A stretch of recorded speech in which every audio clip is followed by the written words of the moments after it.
Le phénomène n'est peut-être pas nouveau, mais la fuite des cerveaux prend des proportions qui inquiètent plus d'un intellectuel sur le continent.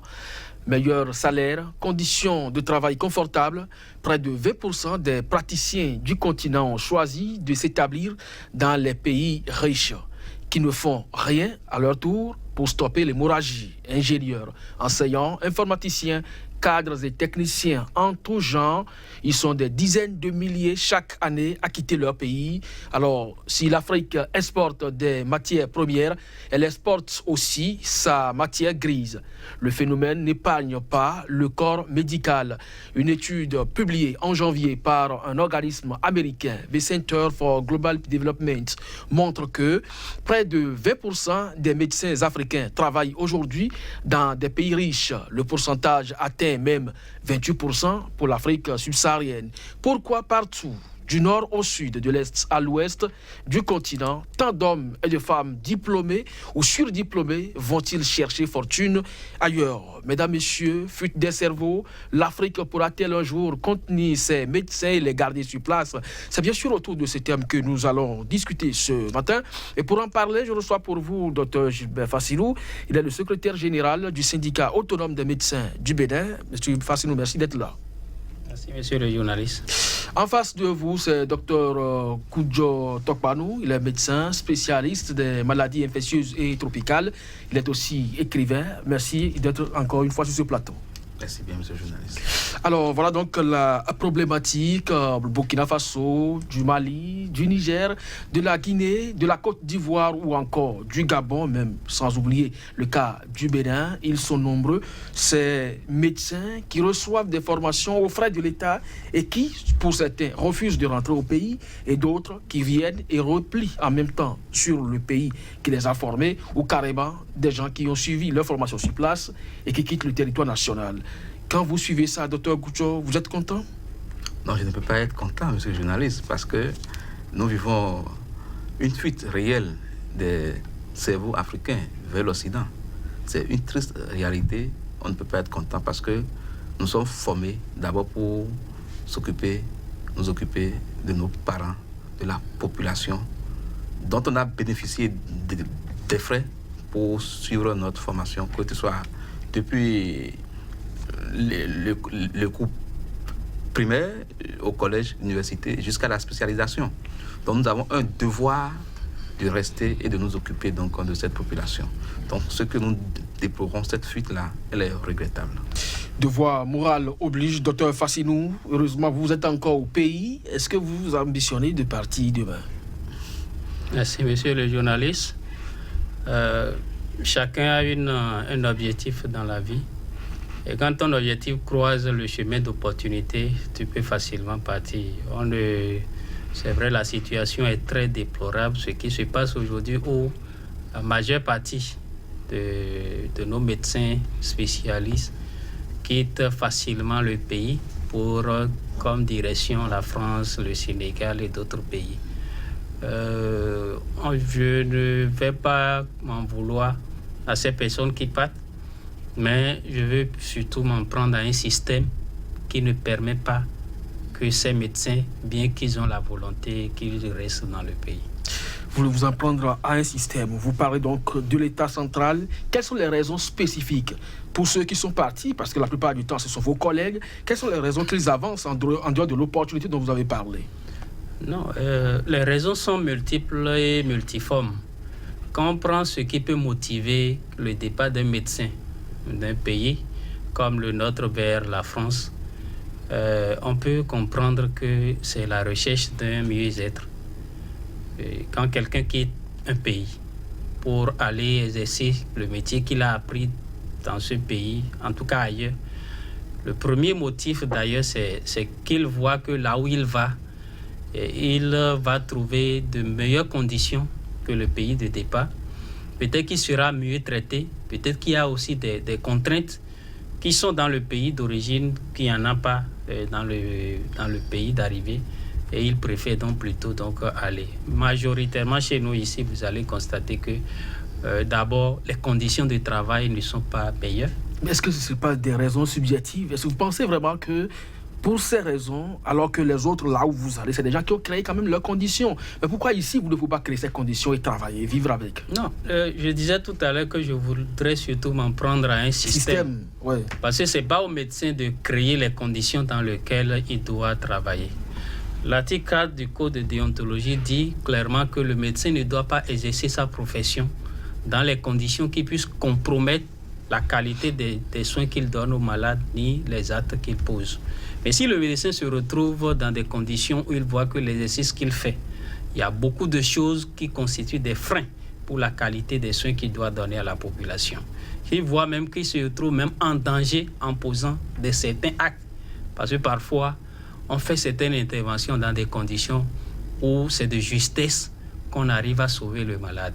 Donc si le médecin regarde ça, est-ce que c'est le problème du médecin ou c'est beaucoup plus le problème du système dans lequel le médecin travaille? Je pense que c'est le système. Dr Koudjo, est-ce que vous voyez les choses de la même manière? Oui, je vois les choses de la même façon, mais j'irai un peu plus en profondeur pour dire, je vois moi déjà des raisons historiques, des raisons sociologiques, des raisons organisationnelles et structurelles. Historiques. Nous avons été colonisés par la France. Et le colonisateur a mis dans notre cerveau, dans notre esprit, que tout ce qui est beau et bien doit venir de lui. Mais il nous a donné l'indépendance depuis plus de 50 ans. Il nous a donné l'indépendance en prenant soin de positionner à la tête de nos États des gens qui ont continué le travail que le colonisateur faisait en son temps. Il est parti, mais il a laissé des valets sur place qui ont continué à formater notre cerveau, toujours en l'orientant vers l'Occident, à travers les programmes de formation que nous avons tous subis jusqu'à présent. Ça, c'est ma première remarque. De telle sorte que, même quand tu sors intellectuel, tu as toujours la tête vers l'Occident. Il faut que j'aille voir de l'autre côté ce qui se passe. Ça, c'est les raisons historiques. Les raisons sociologiques, c'est que dans nos pays, notamment le Bénin, quand un parent a un enfant en France, c'est une fierté, un signe extérieur que cet enfant est parvenu, il est arrivé. Voilà. Et on a du plaisir à dire, ah oui, tu sais, mon garçon, il est à Paris. Qu'est-ce qu'il fait à Paris? Personne ne sait. Donc, du coup, les jeunes étudiants, quand tu as le bac, ou bien quand tu es en terminale, le premier rêve, c'est, ah, j'ai le bac, avoir une bourse, aller étudier à l'étranger. N'est-ce pas? Donc, il y a cette raison sociologique aussi. Maintenant, si on vient dans les raisons structurelles, telles que le disait mon collègue Dr Fassimou, c'est ça. Un système qui dépense de l'argent pour te former, mais rien n'est créé après pour t'absorber, pour te mettre dans de meilleures conditions de travail. C'est structurel, voyez, organisationnel. Voilà, il n'y a aucun programme de suivi de carrière des médecins. L'étudiant en faculté de médecine qui a eu la bourse de l'État pour se faire former, après son doctorat, il ne sait pas ce qu'il devient. Est-ce qu'il sera à son propre compte? Est-ce qu'il y aura un concours de recrutement pour le recruter? Ou est-ce que il ne sait pas. Même le médecin qui est aussi en fonction, dans 10 ans, il sera quoi? Il ne sait pas. Il n'y a pas un programme qui suit de façon automatique la carrière des médecins. Nous avons la chance d'avoir également un syndicaliste au-delà de sa casquette de docteur. Fassilou ici, il est aussi, donc, comme je l'avais présenté déjà, le secrétaire général du syndicat autonome des médecins du Bénin. Est-ce que vous avez l'impression, comme le docteur Koudjo le disait, qu'il n'y a pas ce regard spécifique de façon structurelle, de façon organisationnelle dans ce domaine? Il n'y a aucune politique sanitaire. En tout cas, mise en œuvre dans le pays.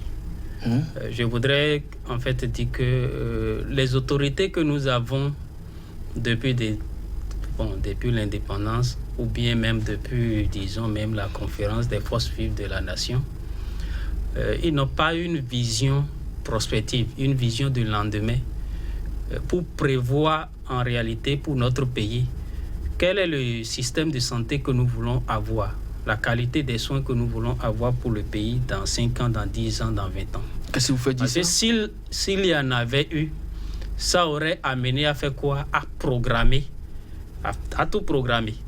Nous avons besoin peut-être de former 20 médecins généralistes chaque année. Mais dans 100 ans, quelle sera la suite de la formation. Là, c'est le premier aspect. Dr Koujo a parlé tout à l'heure. Vous savez, depuis des années, l'État donne des bourses pour former des médecins généralistes. Ça se poursuit. Ça se poursuit. Mais j'ai été étonné plusieurs fois d'entendre le ministre d'État, c'était du gouvernement passé, à chaque soutenance quand il vient, quand il prend sa parole pour faire le discours, il dit, vous avez 3 options.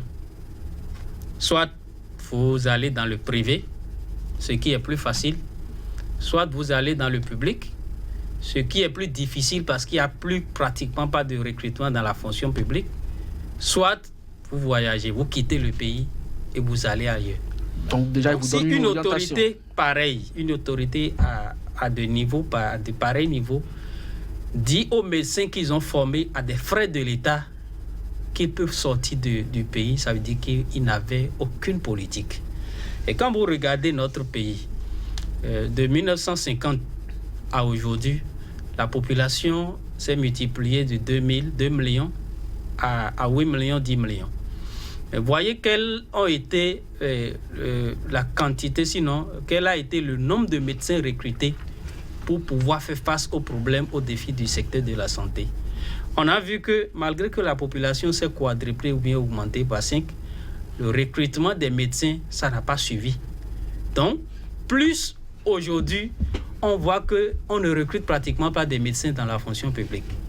Il y a peut-être des recrutements saisonniers, il y a peut-être une intention donc de faire, mais on n'a pas une politique qui nous permet de dire voilà nos besoins dans 5 ans et en fonction de ça, nous formons des médecins généralistes de telle manière, nous formons des médecins spécialistes de telle manière. Et quand on navigue comme ça, on est sûr que dans les années à venir, nous allons nous retrouver dans des catastrophes. Dr Koujo, on dit la santé a un prix. Ici, avec vos déclarations, on a l'impression que les autorités n'accordent véritablement pas du prix au système sanitaire. Ah non, faut pas dire ça. Vous parlez de plateaux techniques que la plupart dénoncent. Qu'est-ce qui se passe concrètement? Non, ce qui se passe concrètement, c'est la prospective. Faire une projection. Combien de médecins nous faut-il au Bénin? Vous pensez que c'est les autorités qui doivent rester dans leur bureau pour élaborer ça, ou c'est au niveau des médecins que vous devez réfléchir pour proposer aux autorités? Non, ce n'est pas au niveau des médecins. Il existe des ministères qui gèrent les affaires du pays. Il y a le ministère du développement. Quand on dit le développement, ce n'est pas seulement les infrastructures, c'est aussi le capital humain. C'est ça, c'est dans ça qu'il faut beaucoup plus investir. C'est dans l'homme, c'est dans la formation, c'est dans l'organisation humaine qu'il faut investir. Quand vous organisez les hommes, les infrastructures suivent. Quand vous formez les gens, quand vous formez la tête, les infrastructures suivent. Donc, c'est de ça qu'il s'agit, c'est la prospection. Dans 10 ans, qu'est-ce qu'il nous faut pour avoir une bonne santé au Bénin? Il nous faut tel nombre de médecins, il nous faut tel nombre d'hôpitaux, telle infrastructure. Comment faire pour y aller? Il faut former peut-être 50 médecins généralistes, 10 médecins spécialistes dans chaque domaine. Voilà. Je prends l'exemple du Burkina, comme m'a raconté il y a quelques jours. Au Burkina Faso, il n'y a pas, selon ce que j'ai eu comme information, un concours de recrutement pour les médecins.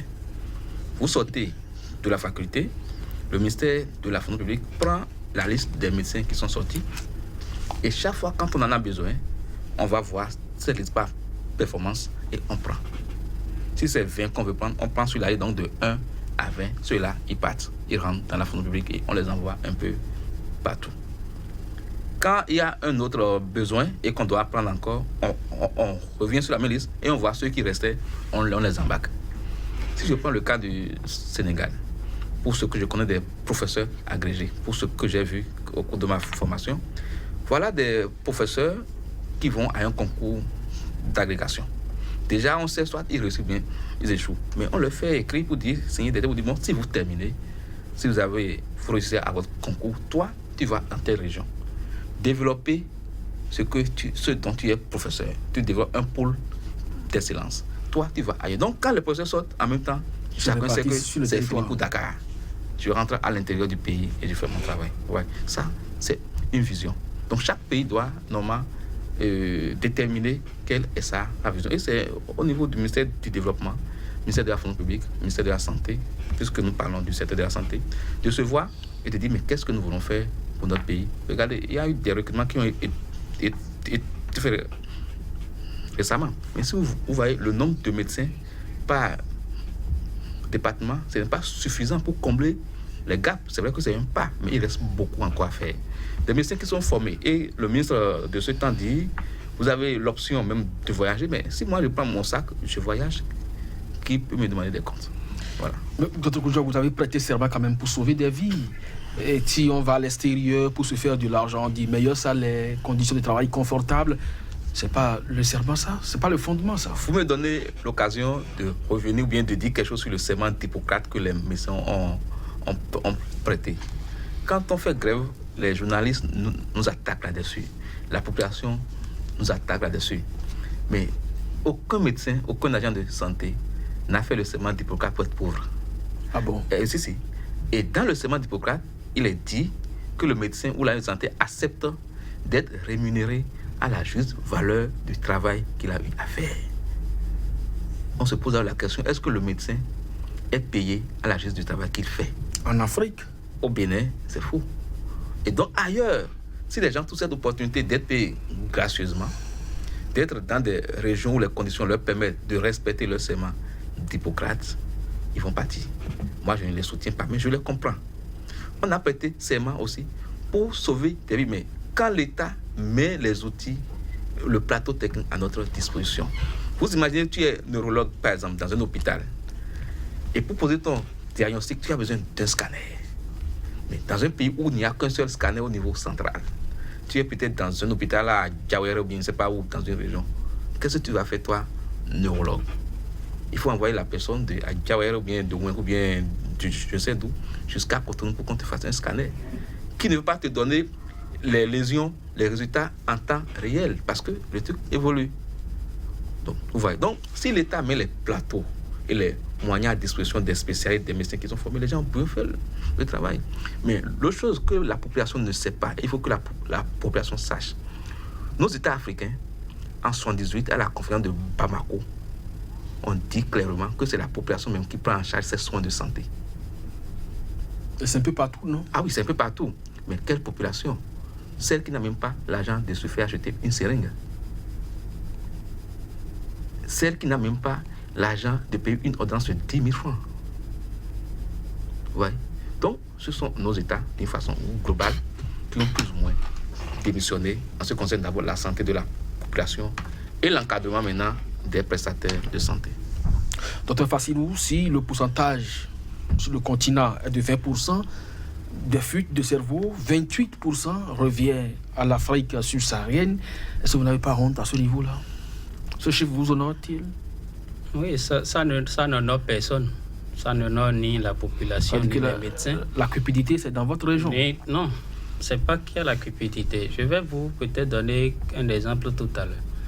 En 2017, les médecins en spécialisation avaient fait une cessation d'activité dans l'espace hospitalo-universitaire pour réclamer non seulement les conditions de travail, mais également quelque chose pour améliorer leurs conditions de vie.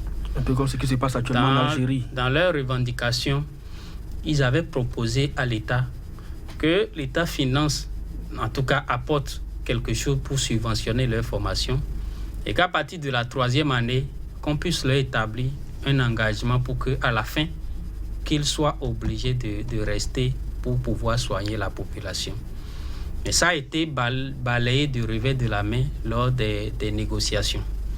Je voudrais aussi dire, on a dit tout à l'heure qu'ailleurs à Dakar et dans d'autres pays, il y a une répartition au Burkina Faso. Quand tu sors, l'État t'envoie travailler dans une région. Ce n'est pas la situation chez nous ici. Ce n'est pas la situation chez nous. Et quand le médecin se retrouve, comme Dr Koudja l'a dit tout à l'heure, dans des conditions où il doit mortifier son âme tous les jours pour faire face d'abord au problème du malade. Voilà les malades qui sont venus à l'hôpital, qui n'ont rien pratiquement. Et le médecin est obligé de cotiser pour soigner. Pendant que nous sommes dans un pays où chaque année, on vote un budget de l'État pour répartir les ressources dans différents secteurs. Le médecin a besoin, par exemple, de faire un électrocardiogramme. Il n'y en a pas. Il a besoin de faire radiographie. Il faut faire voyager le malade pour aller faire. Donc, quand le médecin se retrouve tous les jours dans de telles situations, à un moment donné, il commence par voir qu'il n'est plus vraiment utile au malade. Donc, c'est tout ça là qui amène le médecin à réfléchir autrement. Donc, c'est un sentiment de révolte. Voilà. Donc, comme je vois ce que j'ai appris, je n'ai pas les moyens pour pouvoir exécuter.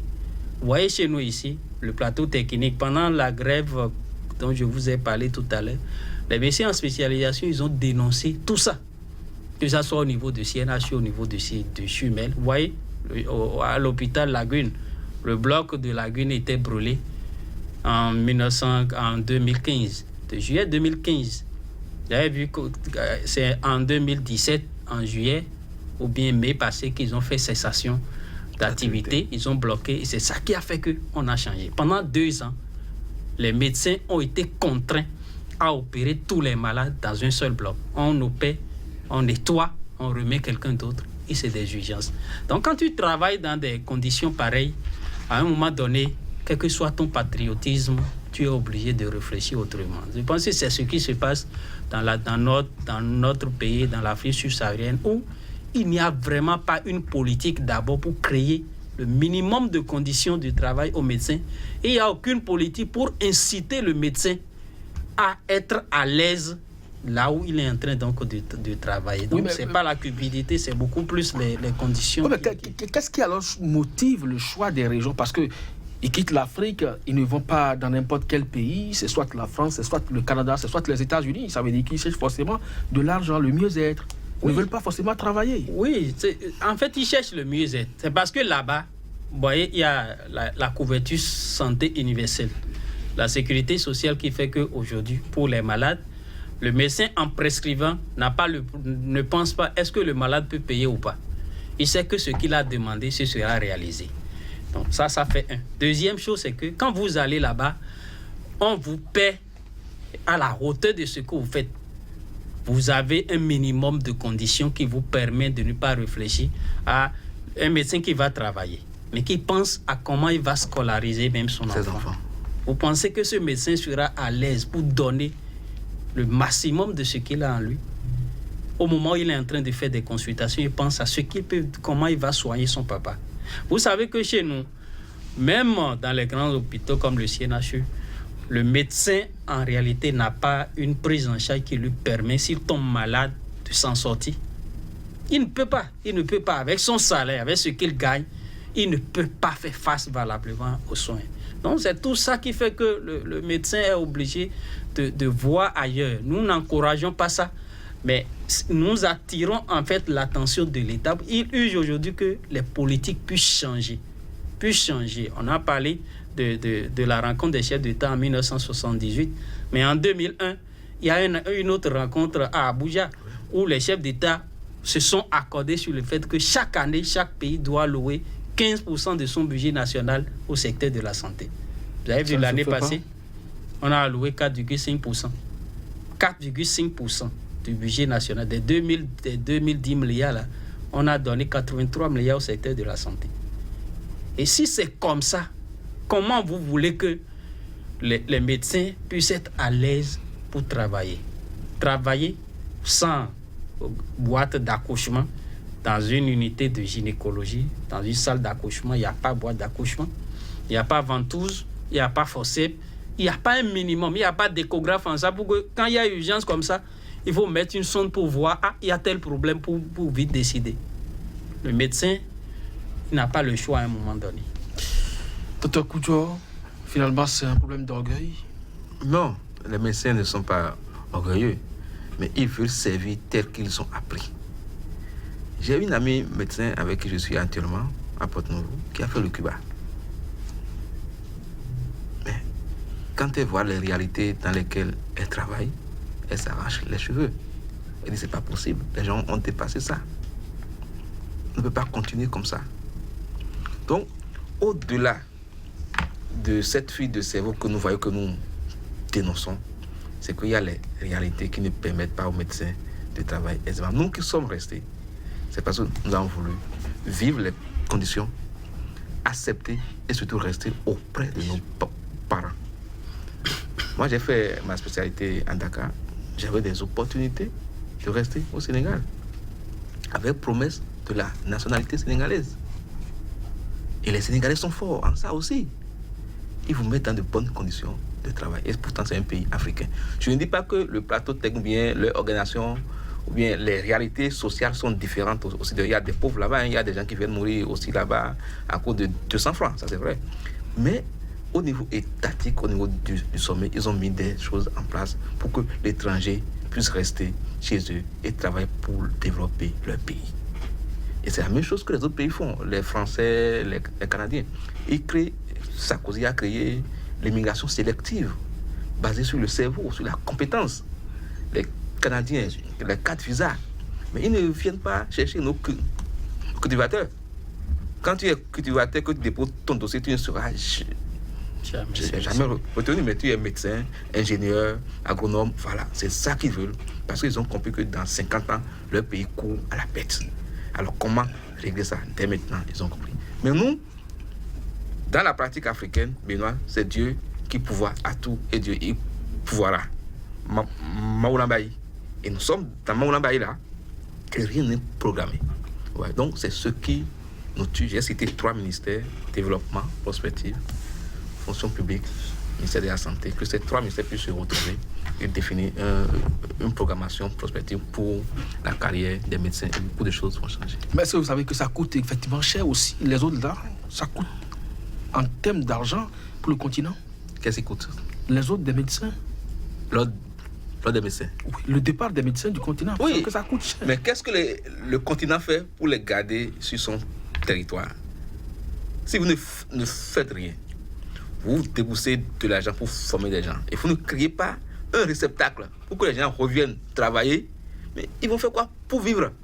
Mais est-ce que vous ne pensez pas que les pays d'accueil aussi peuvent créer des conditions pour les obliger à rentrer chez eux? Les pays d'accueil créent des conditions pour sauvegarder leur population, pour vivre, pour être heureux, pour être en bonne santé. Ils ne vont pas réfléchir, on ne va pas dire à la France aujourd'hui de réfléchir à la situation sanitaire du Bénin. Et c'est en ça que je salue en passant le président ghanéen qui disait au sommet de la francophonie, je crois bien, au sommet du financement de l'éducation à Dakar récemment, que lui, il est gêné de venir ici demander le financement des enfants africains à la France. La France ne peut pas continuer à financer notre formation ou bien notre éducation. La France a ses problèmes. Et je remercie aussi, en passant, Macron, qui disait au Burkina Faso, qui demandait, ou bien qui disait aux étudiants, que ce n'est pas à lui de venir réparer les climatiseurs de l'université de Burkina Faso. Qu'est-ce qu'il fait, le président burkinabé, pour que ce soit Macron qui vienne réparer le climatiseur de l'amphithéâtre de Ouagadougou? C'est-à-dire que nous devons prendre nos responsabilités. Et certains pays ont compris tel que le Ghana. Il y a 10 ans, 15 ans, on voyait ici des choses-makers ghanéens. Mais aujourd'hui, qui entend encore Coco à quoi Cotonou bien au Bénin? À un moment donné, ils ont réfléchi à leur crise. Comment sortir de la situation? Autant qu'on voit les médecins béninois à l'étranger, c'est pas sûr qu'on verrait des Ghanéens comme ça à l'étranger. Il y a une politique qui est mise effectivement en place, dans ce pays. Docteur Fassinou, exactement comme il a dit, c'est une transition toute trouvée. Si par exemple, comme au Ghana, on offrait aux médecins des primes de retour ou en augmentant un peu leur salaire, vous pensez que le mouvement inverse sera constaté rapidement? Avec le plateau technique amélioré. Avant même de tendre vers le mouvement inverse, il faut déjà faire quelque chose pour garder ceux qui sont là. Vous savez, en 2015, jusqu'en 2015, les frais d'accès à la spécialisation au Bénin étaient de 2251 200. Et il y avait en ce moment des bourses de l'État. Mais des bourses de l'État pour accompagner. Mais en 2015, ces frais sont augmentés de 251 200 à 751 200. Et les bourses sont supprimées. Déjà près de 5 à 8 ans en arrière, les bourses étaient déjà supprimées. Il n'y a pas de recrutement dans la fonction publique. Le jeune médecin qui est sorti a oublié de faire des gardes de 4 000, de 5 000 pour survivre. On augmente les frais d'accès à la spécialisation, sachant que nous avons besoin des spécialistes pour faire face aux défis du secteur de santé actuel. Donc on ne peut pas avoir une politique pareille et laisser ceux qui sont là pour dire il vaut mieux augmenter sur là pour inciter. Développons d'abord une politique pour utiliser les médecins généraux qui sont sortis, qui sont pleins. Ils sont pleins dans le pays. Il y en a même qui ne travaillent pas. C'est que ce qu'il a appris n'exerce pas de façon correcte parce qu'il ne sait pas où aller faire. Il n'y a même pas de financement pour que le médecin qui est sorti, il n'y a aucune banque qui l'accompagne pour s'installer. Donc ceux qui sont sortis en tant que médecins généralistes, développons déjà une politique pour les utiliser. Et incitons d'autres à aller faire des formations de spécialité dans les domaines dont nous avons besoin pour faire face à nos problèmes au Bénin. La situation est pareille dans d'autres pays. Si nous faisons ça, nous aurions déjà réglé la majeure partie du problème. Et vous allez voir que si nous commençons par réfléchir comme ça, ceux qui voulaient partir n'auront plus envie de partir. Et quand ils seront en train de rester, même ceux qui sont à l'extérieur auront désormais envie de revenir. Donc nous avons besoin de développer une politique sanitaire pour le maintien du médecin sur place, que ce soit au Bénin et dans les autres pays de l'Afrique. Docteur Koudjo, vous pensez que à cette proposition du docteur Fassinou, il faut ajouter quelque chose? Non, ce qu'il faut ajouter, c'est réellement le retour. Créer des conditions comme à Accra, où les gens reviennent s'installer. Il a parlé d'une banque pour accompagner les jeunes médecins. Donc ceux qui veulent revenir, qui ont appris quelque chose de bien, de pointu, et qui veulent s'installer au pays, il faut qu'il y ait quand même des structures qui les accompagnent financièrement. Pour dire, bon, toi tu as appris la neurologie chirurgicale, toi tu as appris si tu as... Voilà, et tu veux rester au Bénin. Mettez-vous en association, un consortium de médecins spécialistes, et une banque à un taux d'intérêt très très réduit vous accompagne. Les gens vont s'installer en privé, n'est-ce pas? Ceux qui sont dans le public, améliorer également les conditions de travail, les conditions salariales. Moi, je ne veux pas résumer le médecin au salaire. C'est plus que ça. Il y a la satisfaction d'avoir été utile à un malade. Tu vois, quand tu es une sage-femme, tu as suivi une grossesse, ou bien tu es un gynécologue, tu suis une grossesse jusqu'à terminer la délivrance, tu pousses un ouf de soulagement. Quand tu reçois un malade qui est comateux, qui ne réagissait pas du tout, et à la fin, il relève la tête, il appelle ses parents, c'est heureux. C'est ça, le médecin. Donc il faudrait que ces conditions soient réellement créées pour que les médecins puissent exercer et rester sur place. Que nous-mêmes, nous imitions les autres pays africains. Afrique du Sud, des gens restent. Le Ghana, tout près, des gens restent. Mais pourquoi les autres pays francophones, en guillemets, ne suivent pas cette politique? C'est une interrogation à laquelle beaucoup vont effectivement réfléchir. Nous allons rester effectivement collés également à l'actualité. Le virus Ebola, depuis 1976, sévit dans la région de l'Afrique centrale, beaucoup plus dans l'Est Zaïre, République démocratique du Congo. Aujourd'hui, on croyait le virus, après son passage dans l'Afrique de l'Ouest, complètement éradiqué, mais erreur, il refait effectivement surface et sur 23 cas, 17 sont déjà décédés. Vous avez l'information, vous qui êtes dans le domaine des maladies infectieuses, qu'est-ce que vous en pensez? Et nous avons eu l'information, l'OMS a déclaré cette épidémie, cette énième épidémie, et déjà des pertes en vie humaine sont à déplorer, et surtout du personnel de santé. Je crois qu'il y a déjà eu 2 morts comme ça dans le personnel de santé. Et c'est une situation qui interpelle tous les pays. Et ce matin, au ministère de la Santé, il y a eu une réunion de comité de crise pour se pencher sur la situation. C'est vrai que RDC pourrait sembler être loin de nous, mais les flux migratoires, les mouvements, les voyages des populations, ces mouvements font qu'aucun pays n'est isolé quand il s'agit d'épidémie. Donc le Bénin aussi, on a fait une réunion aujourd'hui de haut niveau au ministère de la Santé Et des mesures ont été déjà prises pour surveiller nos frontières, l'aéroport, et pour que vraiment on n'ait pas de cas importés chez nous. Donc voilà un peu ce que je peux dire par rapport à la situation. Oui, avant de retrouver Dr Fassidou pour son appréciation de la question, vous êtes spécialiste de la question ici. Mais comment se fait-il que depuis 1976, on n'est pas arrivé à bout de cette maladie? Je pense qu'il y a une chose qu'il faut comprendre par rapport aux maladies infectieuses. Les maladies infectieuses vont toujours exister. Et j'aime bien une citation de Nicole Charles, qui est un médecin. Depuis 1932, il disait ceci: les maladies infectieuses vont toujours exister, c'est un fait fatal. Celles que nous connaissons aujourd'hui ne vont pas apparaître sous les formes que nous les connaissons. Il y aura des mutations. Et quand ça va survenir aussi, ce n'est pas tout de suite comme ça qu'on saura de quoi il s'agit. Donc nous sommes dans un environnement où les microbes, les virus existent. Ce sont des organismes vivants comme nous, comme les hommes.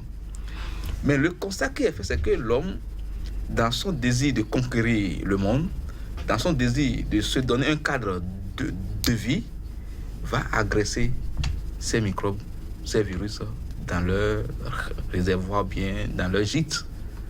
Et une action entraîne une réaction. Quand vous allez en forêt et vous faites ce que vous ne devez pas faire, vous revenez avec des virus. Mais il faut dire que la région Ebola, puisque Ebola c'est une région, c'est une rivière. Voilà. En RDC, c'est une zone où le problème d'assainissement se pose avec acuité. Chez nous ici, on peut parler du choléra qui survient chaque année dans nos régions lacustres.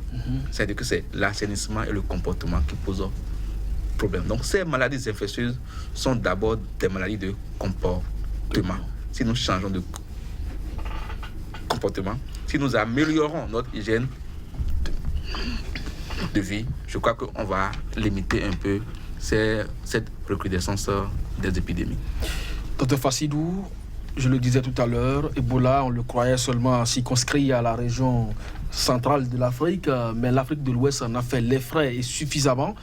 Le virus Lassa qui a frappé aux portes du Bénin, parce que certaines régions étaient légèrement affectées, parce que le Nigeria a perdu suffisamment d'hommes au cours de cette épidémie. Est-ce que vous craignez pour la population aujourd'hui?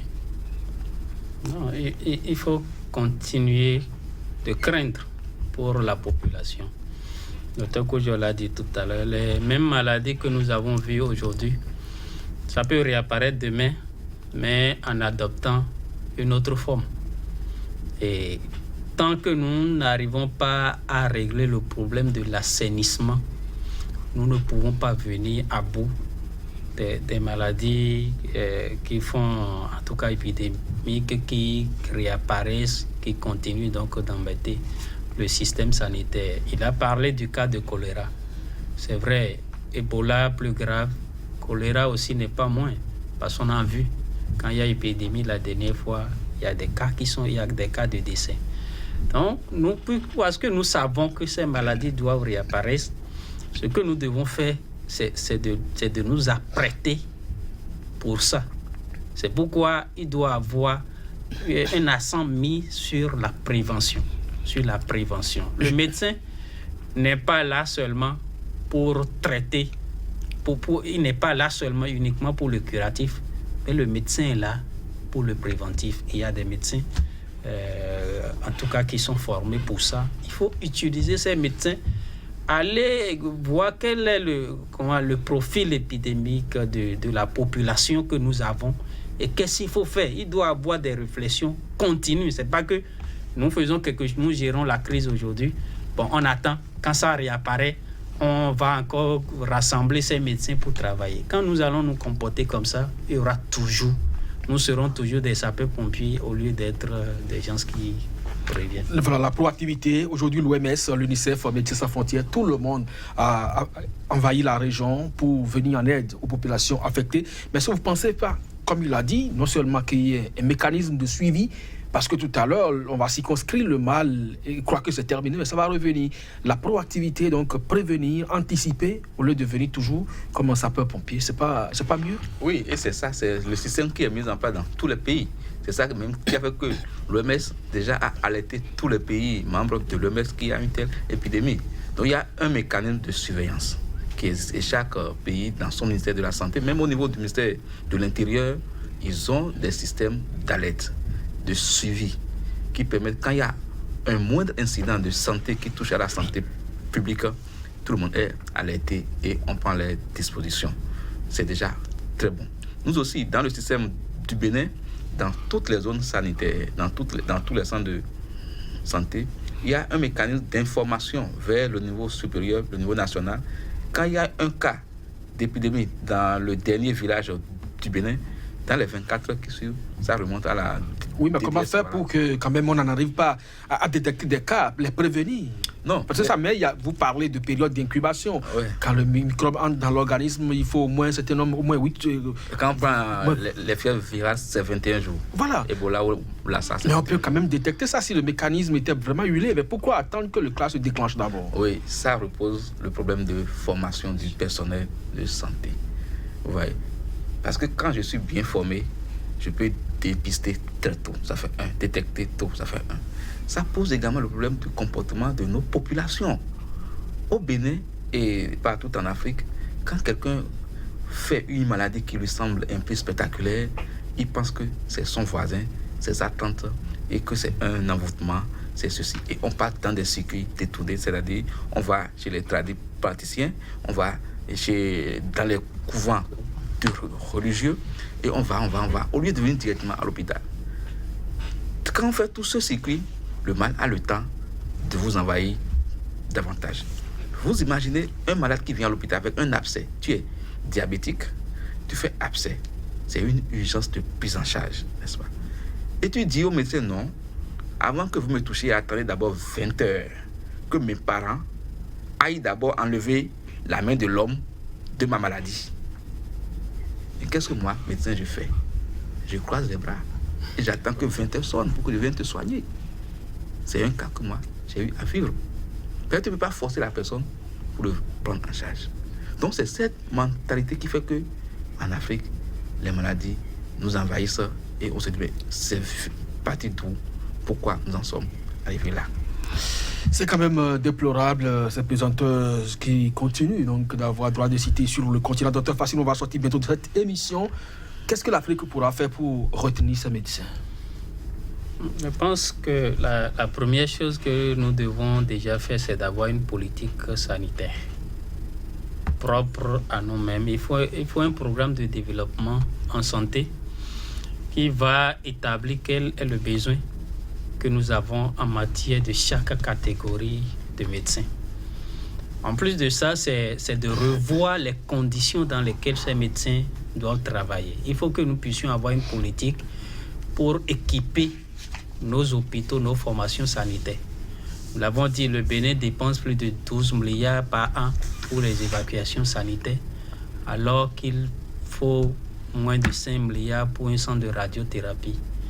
Donc, si nous puissions, nous détournons, nous réorientons en fait les dépenses publiques en allouant au secteur de la santé un minimum de ressources, ça nous aurait permis d'équiper nos formations sanitaires. Également, le docteur l'a dit, le serment d'Hippocrate n'est pas un serment de pauvreté. Il faut revoir ce qu'on paie aujourd'hui aux médecins en général. Quand vous allez en Namibie, le médecin est tellement mieux payé que quand il demande aujourd'hui un visa pour aller en vacances, on lui donne dans les 24 heures. Parce qu'on sait que même s'il va là-bas, il va revenir. Donc, tant qu'on ne paie pas mieux les médecins, il y aura toujours cette volonté de partir et de revenir. En 30 secondes. En 30 secondes, je dirais, puisqu'on parle au niveau africain, il faut que l'Afrique, en plus de ce qu'a dit Dr Fassine, crée des pôles de développement sanitaire, des régions où entre pays africains, il y aura un passage, une libre circulation des compétences. Ou à Dakar, on saura que voilà telle spécialité. Au Bénin, voilà, ils sont forts en ceci, ils sont forts en ça. Et nos spécialistes, il faut les faire revenir. Ceux qui sont là, il faut les maintenir tout en créant de bonnes conditions de travail, de bonnes conditions, de satisfaction morale et financière. Merci à vous, Dr Gilbert Fassinou, secrétaire général du syndicat autonome des médecins du Bénin. Merci à vous, Dr Koudjo Tokpanou, médecin spécialiste des maladies infectieuses et tropicales, écrivain également. À chacun et à tous, merci de nous avoir suivis. Les solutions pour que l'Afrique puisse véritablement garder ses médecins, vous les avez avec nos spécialistes qui étaient donc sur ce plateau et qui répondent du corps. À chacun et à tous, merci et à très bientôt.